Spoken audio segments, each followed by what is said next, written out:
बिस्मिल्लाहिर्रहमानिर्रहीम अस्सलाम वालेकुम। Welcome to my YouTube channel physics with sir Zain. तो बच्चों, आज हम चैप्टर नंबर 6 के न्यूमेरिकल्स करेंगे। तो अगर आप मेरे चैनल पे न्यू हैं तो सबसे पहले आप चैनल को सब्सक्राइब करें, नोटिफिकेशन के बेल आइकन पर क्लिक करें ताकि आपको हर नई आने वाली वीडियो का नोटिफिकेशन मिल जाए। शुक्रिया। तो आज हम चैप्टर नंबर 6 के न्यूमेरिकल्स करने जा रहे हैं। तो इसमें हर चैप्टर के न्यूमेरिकल स्टार्ट करने से पहले हम क्या करते हैं, उस चैप्टर के फार्मूले लिख लेते हैं ताकि हमें न्यूमेरिकल्स करने में आसानी पैदा हो। तो इसी तरह अपनी रवायत को बरकरार रखते हुए हम चैप्टर नंबर 6 के भी सबसे पहले क्या करेंगे, फार्मूले लिखेंगे, फिर हम उसके न्यूमेरिकल्स की तरफ फॉरवर्ड करेंगे। तो सबसे पहले हमारे जो इस चैप्टर में फार्मूला इस्तेमाल हुआ था वो था वर्क। फार्मूला लिखने जा रहे हैं।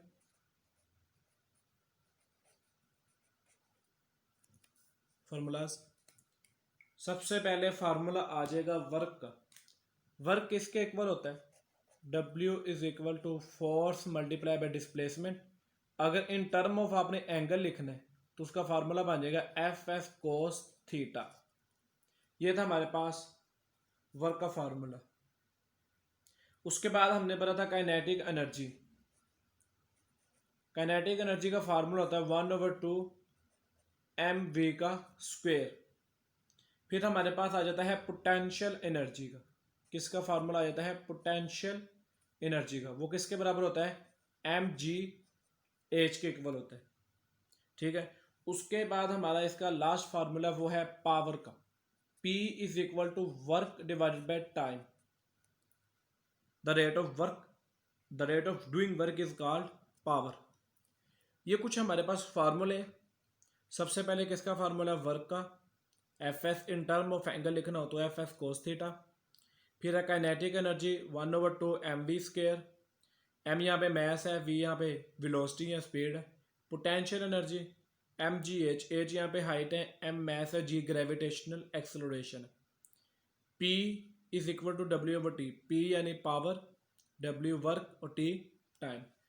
तो जब हम फार्मूले लिखते हैं तो हम उसके साथ साथ उसके यूनिट्स भी डिस्कस करते हैं जो क्वांटिटीज़ हमारे फार्मूले में इस्तेमाल हुई होती हैं। तो इसी तरह हम इसके भी यूनिट्स को हम क्या कर लेते हैं, डिस्कस कर लेते हैं। तो सबसे पहले है क्वांटिटी वर्क। बेटा वर्क का जो यूनिट होता है वो इंटरनेशनल में वो होता है जाउल। क्या होता है? जाउल, जिसे हम इस तरह लिखते हैं, जाउल। फिर उसके बाद आ जाता है फोर्स का यूनिट, हमने पढ़ा हुआ है। डिस्टेंस का यूनिट लिखेंगे, फिर हम काइनेटिक एनर्जी का यूनिट लिखेंगे, हम मैस का यूनिट लिखेंगे, वेलोसिटी का यूनिट हम लिखेंगे। ठीक है। फिर उसके बाद हम मैस का भी होगा, वेलोसिटी का होगा, पोटेंशियल एनर्जी का यूनिट लिखेंगे। मैस का हो गया, जी का, हाइट का। इसी तरह फिर हमारे पास कौन से आ जाते हैं यूनिट्स? पावर का, वर्क का हम ऊपर लिखे हैं, इधर टाइम का। तो ये कुछ हमारे पास क्वांटिटीज़ हैं। हमने इनके यूनिट्स लिखने। यूनिट्स क्यों लिख रहे हैं, हम ऐसा क्यों करें? क्योंकि जब हम गिवन डाटा लिखते हैं ना तो बाद का तो हमें यूनिट जो हेल्पफुल कर देते हैं ये पता लगाने में कि ये कौन सी क्वांटिटी, ये फोर्स है, वेलोसिटी है, ग्रेविटेशन एक्सेलरेशन है, हाइट है, मास है, वेट है। तो हम यूनिट्स हमें पता होंगे क्वांटिटीज़ के, तो हम वहाँ से गिवन डाटा से हम क्या कर लेते हैं, आसानी से हम अपने वैल्यूज़ को लिख सकते हैं। तो फोर्स का जो ऐसा यूनिट है वो क्या होता है? न्यूटन। डिस्टेंस का यूनिट जो ऐसा यूनिट है वो है मीटर।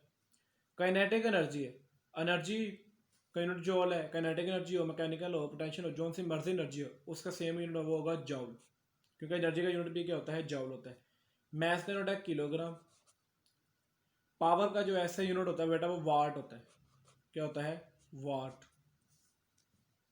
उसके बाद आ जाए वेलोसिटी, जिसका हमें यूनिट नहीं पता हो, पता है मीटर फी सेकेंड। नहीं पता से मुरा दिया था कि हमने इसे बार बार पढ़ा हुआ, इसलिए मैंने इसका नहीं पता, ये मैं नहीं बोलता। पोटेंशियल एनर्जी का यूनिट होता है, एनर्जी है, जूल। ग्रेविटेशन एक्सेलरेशन का unit metre per second square, और इसकी कांस्टेंट वैल्यू भी है 10 metre per second square. Height का यूनिट, डिस्टेंस और ये हाइट और दोनों का यूनिट सेम होता है, मीटर। और टाइम का यूनिट क्या होता है? ऐसे यूनिट सेकेंड्स। ये ऐसे यूनिट्स हैं जो कि हमने अपने फार्मूले जब पुट करना है, जब गिवन डाटा लिखना है, तो हम ये ऐसे यूनिट्स क्या करेंगे, हमारे लिए बहुत मुफीद साबित होंगे, अच्छे साबित होंगे। तो अब हम न्यूमेरिकल स्टार्ट करते हैं, ठीक है। तो सबसे पहले हमारा जो न्यूमेरिकल है वो है 6.1। तो हम उसकी पहले क्या कर लेते हैं, स्टेटमेंट को रीड कर लेते हैं, फिर हम न्यूमेरिकल करेंगे।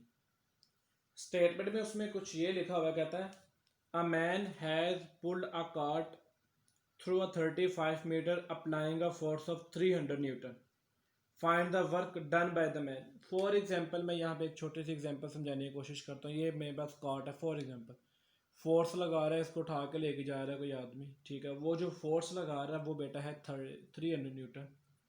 और ये जो मैस है ये है बेटा, नहीं मैस नहीं गिवन हमारे पास, यहाँ पे उसने डिस्टेंस दिया हुआ है थ्रू 35 मीटर। तो मीटर में है ना, तो मीटर किसका यूनिट होता है, डिस्टेंस का। हाइट का भी है, लेकिन उसने यहाँ पे ये नहीं कहा कि फॉलिंग कर रहा है या ऊपर लेके जा रहा है या नीचे लेकर आ रहा है, तो उसने क्या कवर कर रहा है। अब मैंने as a pulled cart pulled कर रहा है, धक्का लगा रहा है, ठीक है। तो डिस्टेंस ही कवर कर रहा है।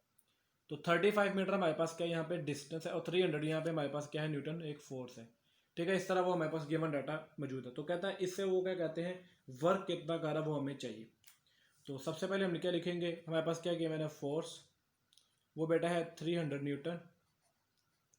फिर हमारे पास आ जाता है डिस्टेंस, वो हमारे पास कितना है, 35 मीटर। तो इस तरह हमारे पास क्या क्या गिवन है, एक तो हमारे पास डिस्टेंस गिवन है, और एक हमारे पास क्या गिवन है, फोर्स गिवन है, ठीक है। डिस्टेंस और फोर्स हमारे पास गिवन है। फाइंड क्या करना है, इससे वो वर्क कितना कर रहा है हमने वो फाइंड करना है। यानी कि टू फाइंड में हमारे पास क्या आ जाएगा, वर्क, कैपिटल डब्ल्यू। तो कौन सा फार्मूला लगेगा, अभी हमने वीडियो के स्टार्ट में हमने फार्मूले लिखे थे, सोल्यूशन। तो इसमें जो फार्मूला लगेगा वो है बेटा वर्क का फार्मूला ही लगेगा, क्योंकि वर्क फाइंड करना है। Work is equal to F S, ठीक है। तो इसमें वैल्यूज पुट कर दो। फोर्स हमारे पास कितनी है, 300 न्यूटन मल्टीप्लाई बाय 35। मैंने कोस थीटा क्यों नहीं लिखा, तो यहाँ पे एंगल नहीं गिवन, इसलिए मैंने यहाँ पे थीटा नहीं लिखा। 300 मल्टीप्लाई बाय 35, तो हमारे पास आ जाएगा ये 10500, यानी हमारे पास ये आंसर आ गया वर्क। और वर्क का यूनिट क्या होता है, जाउल। क्या होता है, जाउल। तो आपने जब ये आंसर लिखना तो आपने यूनिट्स भी लाजमी लिखना होता है। तो आगे हम अपने नेक्स्ट न्यूमेरिकल की तरफ देखते हैं। नेक्स्ट न्यूमेरिकल क्या कहता है, तो उसकी स्टेटमेंट कुछ यूं है, कहता है अब ब्लॉक वेट वाइन 20 न्यूटन। अब यहाँ पे न्यूटन इस्तेमाल हुआ है, ये फोर्स का यूनिट भी है और वेट का यूनिट भी है।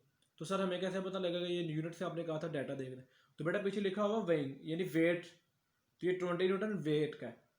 Is lifted 6 metre vertically upward. अब ये मीटर वर्टिकली अपवर्ड ऊपर क्या है, तो मीटर, अब ये डिस्टेंस, ये हाइट है, तो लिहाजा ये यहाँ पे क्या है, हाइट है।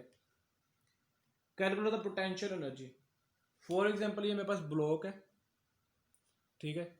इसको उठा के वो क्या कर रहा है, ऊपर लेके जा रहा है, और ये जो हाइट जितना ऊपर लेके गया उसने कहा ये 6 मीटर ऊपर लेके गया, ठीक है। और उसके बाद ये इसका वेट दिया, वो कहता है 20 न्यूटन है।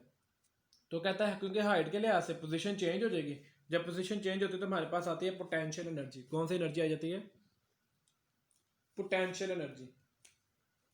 तो 6.2 हमारे पास न्यूमेरिकल है, ठीक है। तो सबसे पहले हम लिखेंगे इसका क्या, गिवन डाटा। तो गिवन डाटा में हमारे पास क्या क्या गिवन, एक हाइट गिवन है और एक इसका वेट गिवन है। एच यानी कि हाइट गिवन है कितनी है, 6 मीटर, और वेट हमारे पास कितना है, 20 न्यूटन, ठीक है। 20 न्यूटन का वेट है, उसको लिफ्टेड कर रहा है वर्टिकली अपवर्ड, ऊपर लेके जा रहा है, ऐसे ही हो। तो कहता है इसकी जो पोटेंशियल एनर्जी है वो कितनी होगी, हमने वो फाइंड करनी है। टू फाइंड फाइंड हम क्या करेंगे, इसकी पोटेंशियल एनर्जी। पोटेंशियल एनर्जी को P डॉट ई यानी पोटेंशियल एनर्जी डिनोट करते हैं। सोल्यूशन, अब हम करने जा रहे हैं इसका सोल्यूशन।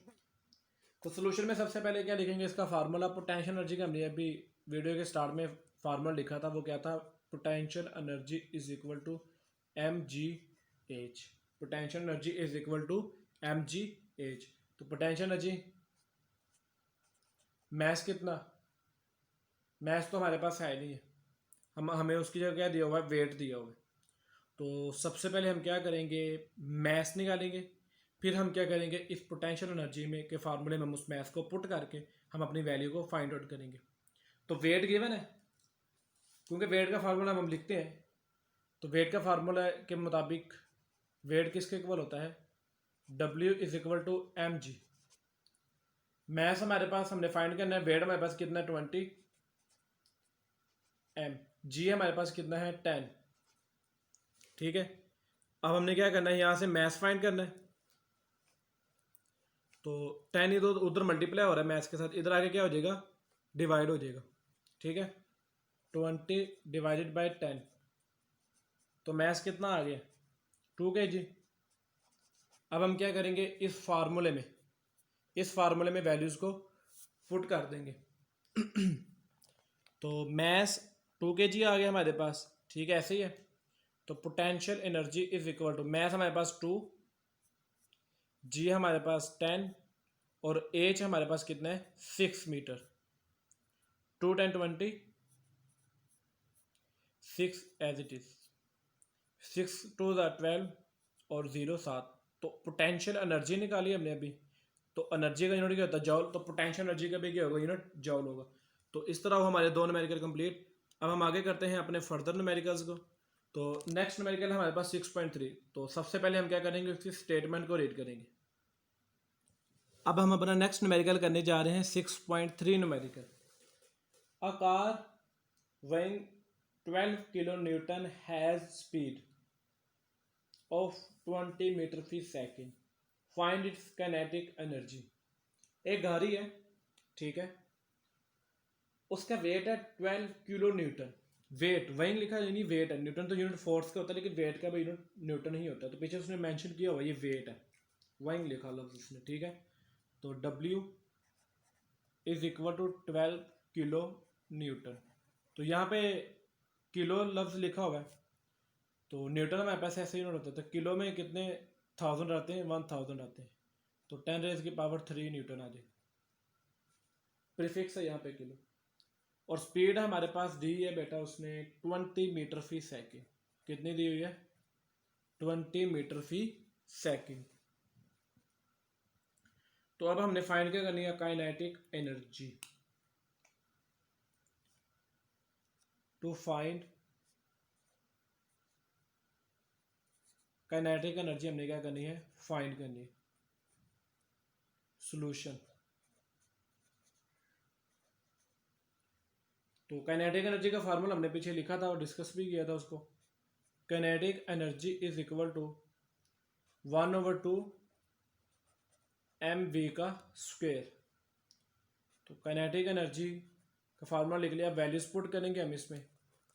सबसे पहले हमें क्या क्या गिवन है, मैथ्स भी हमारे पास है नहीं, मैथ्स हमारे पास नहीं मौजूद है। तो सबसे पहले हम इस वेट गिवन है, वेट का फार्मूला इस्तेमाल करते हुए हम क्या फाइंड करेंगे, मैथ्स फाइंड करेंगे। पिछले न्यूमेरिकल में भी हमारे पास मैथ्स गिवन नहीं था, वेट गिवन था। तो हमने उसकी जगह पहले हमने मैथ्स फाइंड किया, फिर हमने क्या किया, इसमें पुट कर दिया, और फिर हमने उसका काइनेटिक एनर्जी, पोटेंशियल एनर्जी निकाल दी। अब इसी तरह काइनेटिक एनर्जी के लिए भी हमें क्या चाहिए, मैथ्स तो गिवन डेटा में मौजूद नहीं है, वेट और वेलोसिटी मौजूद है। तो वेट का फार्मूला हमें पता है क्या होता है, mg। ठीक है, तो weight is equal to mg। Mass हमने फाइंड करना है, जी हमारे पास 10 है, वेट की वैल्यू पुट कर लो। वेट की वैल्यू है 12 मल्टीप्लाई बाई 10 रेज़ की पावर 3 इज इक्वल टू 10, यहाँ पे मल्टीप्लाई हो रहा था, यहाँ पे क्या हो जाएगा, आके डिवाइड हो जाएगा। तो इस तरह हम क्या कर लेंगे, मैथ्स फाइंड कर लेंगे। तो जब हम इसको कैलकुलेशन करते हैं, यानी कि 12,000 लिखा हुआ है, 12,000 को जब हम डिवाइड करेंगे 10 से, तो हमारे पास आ जाएगा 1200। क्या आ जाएगा हमारे पास 1200। तो मैथ्स हमारे पास कितना आ गया, 1200 आ गया। ऐसे ही था, मैथ्स की वैल्यू क्या आ गई हमारे पास 1200। Mass is equal to 1200 kg। अब हम इसमें पुट कर देंगे अपने काइनेटिक एनर्जी के फार्मूले में। मैथ्स भी हमारे पास आ चुका हुआ है अब, और वेलोसिटी मेरे पास पहले ही गिवन थी। तो काइनेटिक एनर्जी का दोबारा फार्मूला लिख लेते हैं। Kinetic energy is equal to 1/2 mv का स्क्वायर। तो 1/2 एज इट इज। मैथ्स हमारे पास कितना है, जो अभी अभी फाइंड किया 1200, और वेलोसिटी हमारे पास कितनी है 20, और इसका क्या लेंगे हम, स्क्वायर। 1200 जब 2 से डिवाइड होगा तो 600 बच जाएगा। यहाँ पे क्या आ गया 600, और 20 का स्केयर क्या होगा 400 यानी कि 400। 4 कितना होता है 400 को हम 600 से मल्टीप्लाई करेंगे, हमारा आंसर क्या आएगा 4 मल्टीप्लाई बाई 600 24,000, नहीं 24,000 ही बहुत ज़्यादा बन गई, 2 0 ये 2 0 ये। तो अब ये जो 3 0 है के किसके इक्वल होता है, यानी प्रीफिक्स वो होता है 10⁻³ यानी 3 0 आते हैं इसमें, ऐसे ही है। तो अब हम इसकी जगह लिख देंगे 240 एज इट इज़, और किलो प्रीफिक्स लिख दिया, और काइनेटिक एनर्जी का यूनिट क्या होता है जॉल। तो इस तरह वो हमारा ये वाला न्यूमेरिकल भी सोल्व, काइनेटिक एनर्जी का, काइनेटिक एनर्जी हमने फाइंड करनी थी इस न्यूमेरिकल में, तो ये भी हमारा न्यूमेरिकल हो गया सोल्व। अब हम करेंगे अपना नेक्स्ट न्यूमेरिकल आज का, वो है 6.4 न्यूमेरिकल। 6.4 न्यूमेरिकल हम इसके नीचे ही क्या कर लेते हैं लिख लेते हैं, ठीक है, ऐसे कर लेते हैं। 6.4 न्यूमेरिकल हमारा आज हम स्टार्ट करने जा रहे हैं 6.3 के बाद। तो सबसे पहले हमने क्या लिखना होता है इसका गिवन डाटा। तो गिवन डाटा कहाँ से हम फाइंड करते हैं उसकी स्टेटमेंट से, और उस गिवन डाटा कैसे फाइंड करते हैं हम यूनिट से हम उसका हिसाब लगा लेते हैं कि यूनिट्स के मुताबिक जो गिवन हम क्वांटिटी लिख देते हैं। कहता है अब 500 gram stone is thrown up with the velocity of 15 metre per second, find its potential energy, its maximum height। कहता है इसकी maximum height potential energy find करनी है, और क्या फाइंड करना है इसकी kinetic energy at a ground. कोई एक स्टोन है उसको ऊपर की जानिब फेंका है, स्टोन का क्या किया है अपवर्ड, ये स्टोन है इसको क्या किया है ऊपर की जानिब फेंका है। तो कहता है ये 50 ग्राम का स्टोन है, 500 ग्राम का सॉरी स्टोन है, और इसकी जो वेलोसिटी जिस स्पीड से ऊपर गया वो है 15 मीटर फी सेकेंड। तो हमारे पास एक चीज़ गिवन है मैस 500 ग्राम के हमारे पास यहाँ पर मैस है। तो मैस को हम कन्वर्ट ग्राम में है तो किलोग्राम में हमने इसे क्या करना है कन्वर्ट करना है। तो ग्राम है तो ग्राम से हमने केजी में जाना है यानी किलोग्राम में जाना है। तो क्या करेंगे हम इसको, किलो में कितने 1000 होते हैं 1000 होते हैं, तो 1000 से हम क्या कर देंगे डिवाइड। मल्टीप्लाई क्यों नहीं कर रहे, जब आप छोटे यूनिट से बड़े यूनिट की तरफ जाते हो तो हमेशा डिवाइड करते हैं, और बड़े से छोटे की तरफ आते हैं तो मल्टीप्लाई करते हैं। तो हमने क्या करना है 500 को डिवाइड कर देना है 1000 से, तो हमारे पास जो आंसर आएगा वो है 0.5 किलोग्राम। ठीक है, ऐसा क्यों किया, क्योंकि जब हम न्यूमेरिकल करते हैं तो अपने गिवन डाटा के जो यूनिट्स होते हैं वो हमें एसआई में चाहिए। ठीक है, ऐसे ही इन सिस्टम इंटरनेशनल यूनिट्स में चाहिए होता है, तो किलोग्राम सिस्टम इंटरनेशनल में मैथ का यूनिट होता है। उसके अलावा उसने यहाँ पे हमें क्या गिवन दिया हुआ है वेलोसिटी यानी कि स्पीड उसकी कितनी है 15 metre per second, 15 metre per second हमारे पास स्पीड। टू फाइंड दो चीज़ें हमने यहाँ पे फाइंड करनी है। सबसे पहले हमने फाइंड करनी है इसकी पोटेंशियल एनर्जी, और उसके बाद हमने फाइंड करनी है इसकी काइनेटिक एनर्जी। पोटेंशियल एनर्जी हमने फाइंड करनी है और हमने क्या करनी है काइनेटिक एनर्जी हमने फाइंड करनी है, ऐसे ही है। तो चलो हम वो चीज़ें फाइंड कर लेते हैं। तो सबसे पहले हम फाइंड करते हैं काइनेटिक एनर्जी। क्या फाइंड कर लेते हैं काइनेटिक एनर्जी, क्योंकि मैथ भी गिवन है हमारे पास और वेलोसिटी भी गिवन है। तो काइनेटिक एनर्जी का फार्मूला क्या होता है 1/2 mv का square. Kinetic energy is equal to 1/2 mass हमारे पास कितना है 0.5, वेलोसिटी हमारे पास कितनी है 15 का स्क्वायर, ऐसे ही है। तो हम क्या करेंगे 15 का स्क्वायर लेंगे तो हमारे पास आ जाएगा 225, 1/2 एज इट इज 0.5 225 आ गया हमारे पास। ये मल्टीप्लाई कर देंगे 0.5 से, 0.5 से जब हमने मल्टीप्लाई किया तो हमारे पास आ गया 1/2 डिवाइडेड मल्टीप्लाई बाई 112.5। जब हम इसे 2 से 12 को डिवाइड 112.5 को डिवाइड करें तो हमारे पास आंसर आ जाएगा 56.25 जूल काइनेटिक एनर्जी आ गई। अब हमने निकालनी पोटेंशियल एनर्जी। तो पोटेंशियल एनर्जी निकालने से पहले आपको एक बात बता दूं, पोटेंशियल एनर्जी निकालने के लिए हमें चाहिए mgh। मैथ है मेरे हाइट नहीं है, लेकिन इसकी परेशान नहीं होना। हमने ना एक लॉ पढ़ा हुआ जिसे कहते हैं conservation law of energy, conservation law of energy. तो हम यहाँ पे लिखेंगे according to conservation law of energy क्या कहता है conservation of energy? Conservation of energy कहता है जितनी एनर्जी, ना तो एनर्जी डिस्ट्रॉयड होती है ना ये ख़त्म होती है, ये क्या होती है एक फॉर्म से दूसरी फॉर्म में कन्वर्ट हो जाती है। यानी जितनी काइनेटिक एनर्जी थी उतनी हमारे पास क्या होगी, पोटेंशियल एनर्जी। अगर ग्राउंड पे काइनेटिक एनर्जी कितनी है 56.25, लेकिन जब वो हाइट पे जाती है वो एनर्जी किस में कन्वर्ट हो जाती है, पोटेंशियल एनर्जी में। लेकिन उनकी जो मैग्नीट्यूड, जो मिकदार है वो सेम रहती है। मिकदार क्या रहती है हमारे पास, सेम रहती है। जितनी काइनेटिक एनर्जी ग्राउंड में थी, जब मूव करते हुए हाइट पर गया ये स्टोन, तो उसकी वहाँ पे पोटेंशियल एनर्जी में कन्वर्ट हो गई, क्योंकि पोजीशन चेंज हो गई थी, मूव करते करते पोजीशन चेंज हो गई है। तो पोजीशन चेंज होती है वो पोटेंशियल एनर्जी में कन्वर्ट हो जाती है।